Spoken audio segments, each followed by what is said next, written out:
अगर आप घर में बड़े भाई हैं तो आपको एक ओर जिम्मेदारियों का बोझ तो दूसरी ओर अपने से छोटों को कुछ कह सकने, कुछ बोल सकने, कुछ समझा सकने की जिम्मेदारी भी मिलती है। और अगर आप घर में छोटे हैं तो आपको एक ओर शरारत करने का मौका तो दूसरी ओर मनमानी करने की छूट भी मिली रहती है।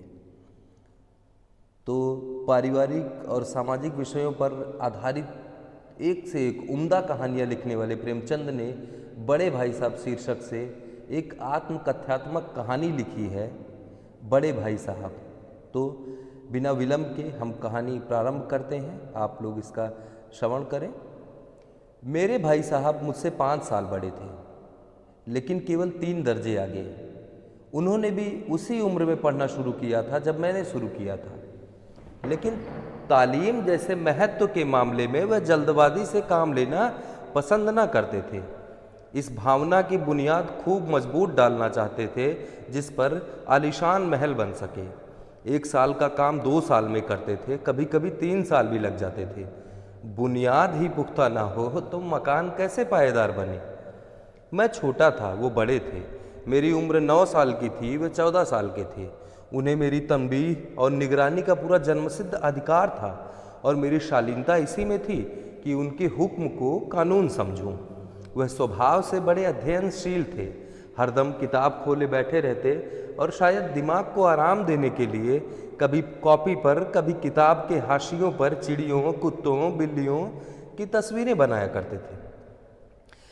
कभी कभी एक ही नाम या शब्द या वाक्य 10-20 बार लिख डालते, कभी एक शेर को बार बार सुंदर अक्षर में नकल करते, कभी ऐसी शब्द रचना करते जिसमें न कोई अर्थ होता न कोई सामंजस्य। मसलन एक बार उनकी कॉपी पर मैंने यह इबारत देखी, स्पेशल अमीना, भाइयों भाइयों, दरअसल भाई भाई राधे श्याम, श्रीयुत राधे श्याम। 1 घंटे तक इसके बाद एक आदमी का चेहरा बना हुआ था।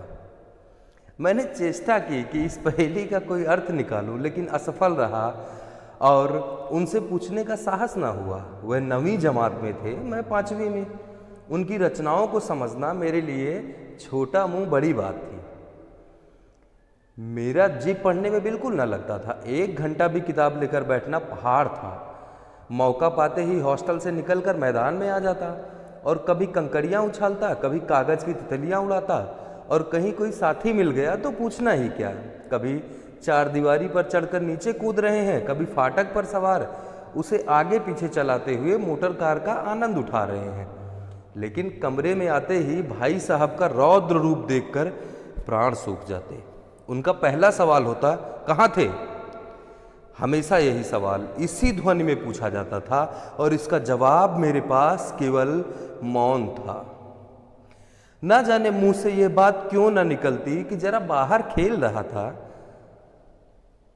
मेरा मौन कह देता था कि मुझे अपना अपराध स्वीकार है और भाई साहब के लिए इसके सिवा और कोई इलाज ना था कि स्नेह और रोष से मिले हुए शब्दों में मेरा सत्कार करें।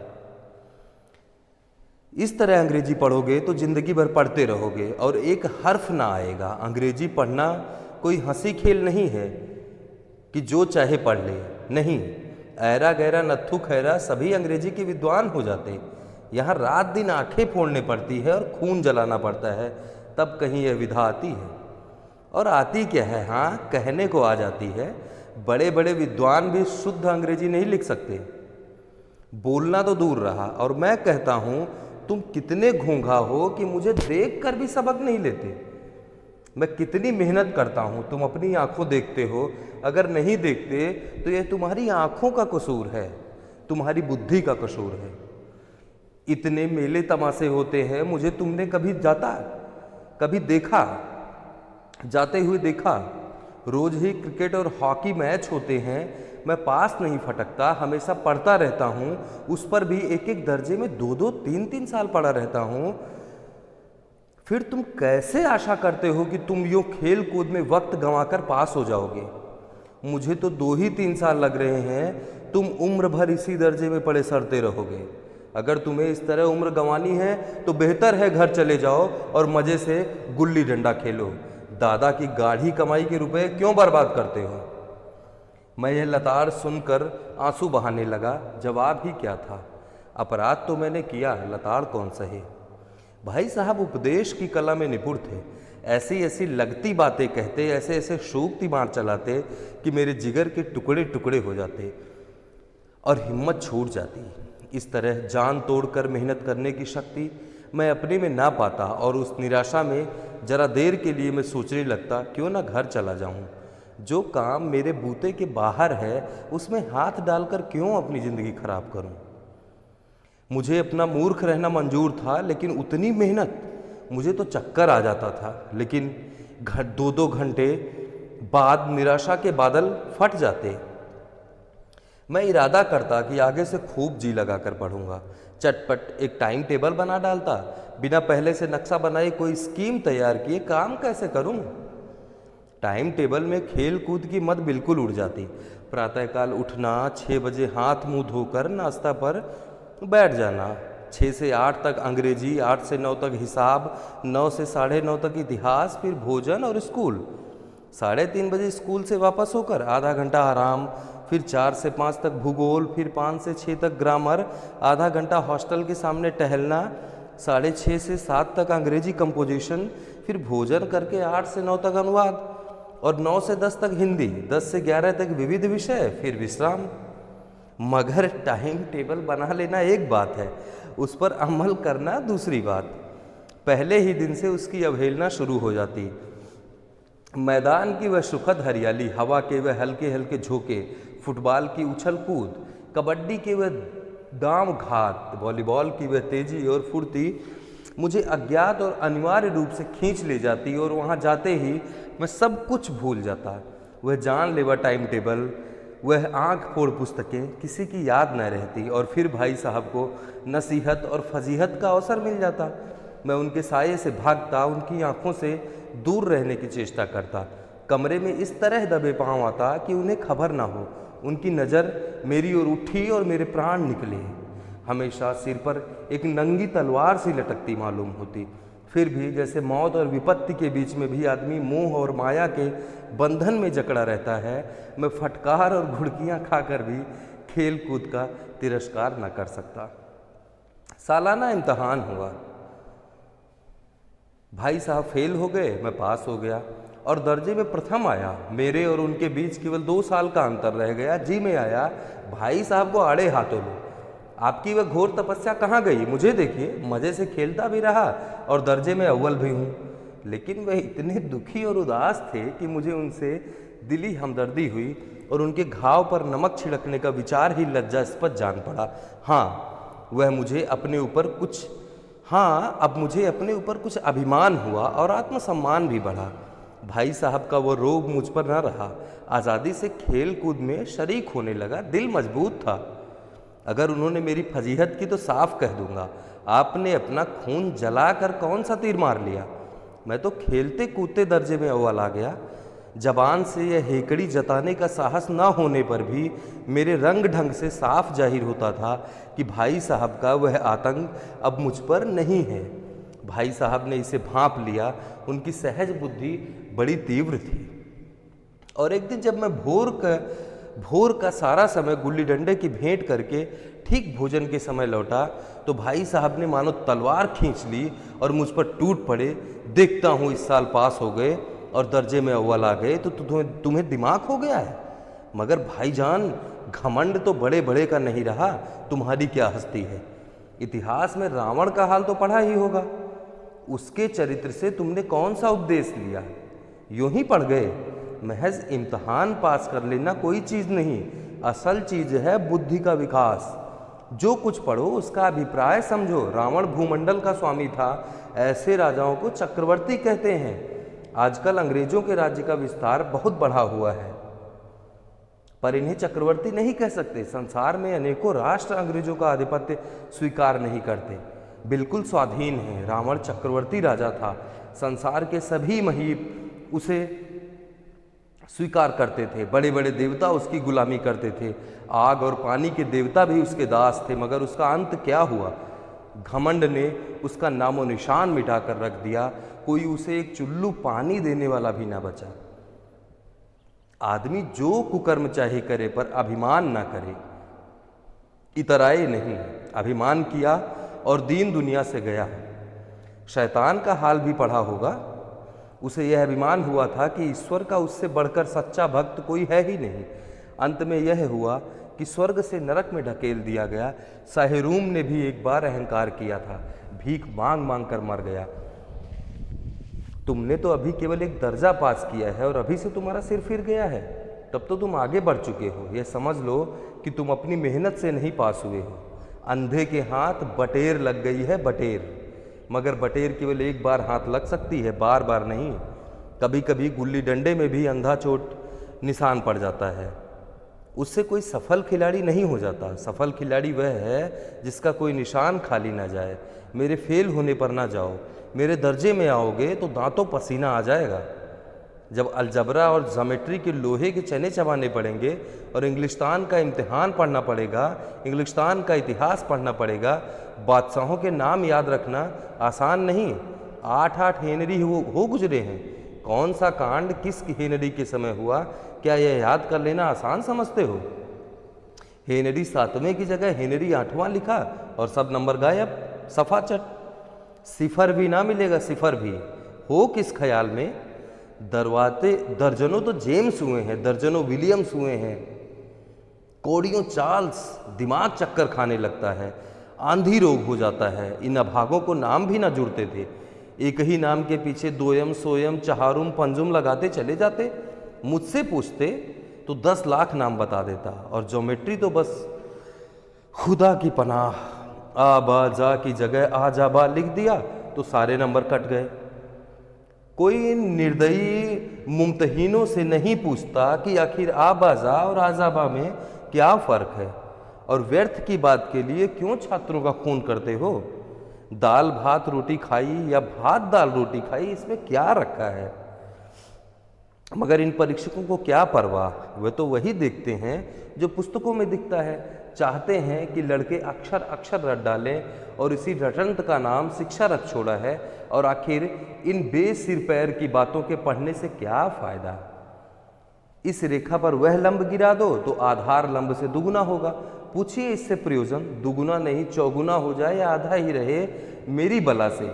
लेकिन परीक्षा में पास होना है तो ये सब खुराफात करनी पड़ेगी। कह दिया समय की पाबंदी पर एक निबंध लिखो जो 4 पन्नों से कम ना हो। अब आप कॉपी सामने खोले, कलम हाथ में लिए, उसके नाम को रोइए। कौन नहीं जानता कि समय की पाबंदी बहुत अच्छी बात है। इससे आदमी के जीवन में संयम आ जाता है, दूसरों का उस पर स्नेह होने लगता है और उसके कारोबार में उन्नति होती है। लेकिन इस जरा सी बात पर 4 पन्ने कैसे लिखें? जो बात एक वाक्य में कही जा सके उसे 4 पन्ने में लिखने की क्या जरूरत? मैं तो इसे हिमाकत समझता हूँ। यह तो समय की किफ़ायत नहीं बल्कि उसका दुरुपयोग है कि व्यर्थ में किसी बात को ठूंस दिया। हम चाहते हैं आदमी को जो कुछ कहना हो चटपट कह दे और अपनी राह ले, मगर नहीं, आपको 4 पन्ने रंगने पड़ेंगे, चाहे जैसे लिखिए, और पन्ने भी पूरे फुल स्केप आकार के। यह छात्रों पर अत्याचार नहीं तो और क्या है? अनर्थ तो यह है कि कहा जाता है संक्षेप में लिखो। समय की पाबंदी पर संक्षेप में एक निबंध लिखो जो 4 पन्नों से कम ना हो। ठीक, संक्षेप में 4 पन्ने हुए, नहीं तो शायद 100-200 पन्ने लिखवाते। तेज भी दौड़िए और धीरे धीरे भी। उल्टी बात है या नहीं? बालक भी इतनी सी बात समझता है, लेकिन इन अध्यापकों को इतनी तमीज भी नहीं। उस पर दावा है कि हम अध्यापक हैं, मेरे दर्जों में आओगे लाला तो ये सारे पापड़ बेलने पड़ेंगे और तब आटे दाल का भाव मालूम होगा। इस दर्जे में अव्वल आ गए हो तो ज़मीन पर पाँव नहीं रखते। इसलिए मेरा कहना मानिए, लाख फेल हो गया हूँ लेकिन तुमसे बड़ा हूँ। संसार का मुझे तुमसे ज़्यादा अनुभव है। जो कहता हूँ उसे गिरह बांधिए, नहीं तो पछताइएगा। स्कूल का समय निकट था, नहीं ईश्वर जाने ये उपदेश माला कब समाप्त होती। भोजन आज मुझे निस्वाद लग रहा था। जब पास होने पर यह तिरस्कार हो रहा है तो फेल हो जाने पर तो शायद प्राण ही ले लिए जाएं। भाई साहब ने अपने दर्जे की पढ़ाई का जो भयंकर चित्र खींचा था उसने मुझे भयभीत कर दिया। कैसे स्कूल छोड़कर घर नहीं भागा, यही ताज्जुब है।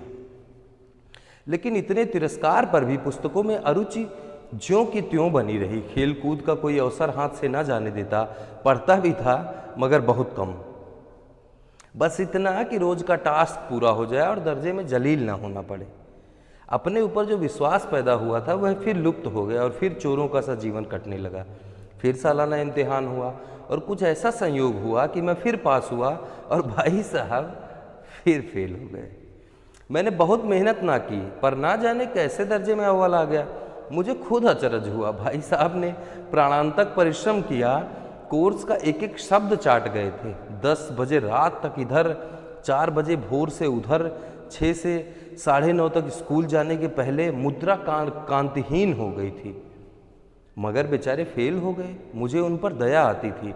नतीजा सुनाया गया तो वह रो पड़े और मैं भी रोने लगा। अपने पास होने वाले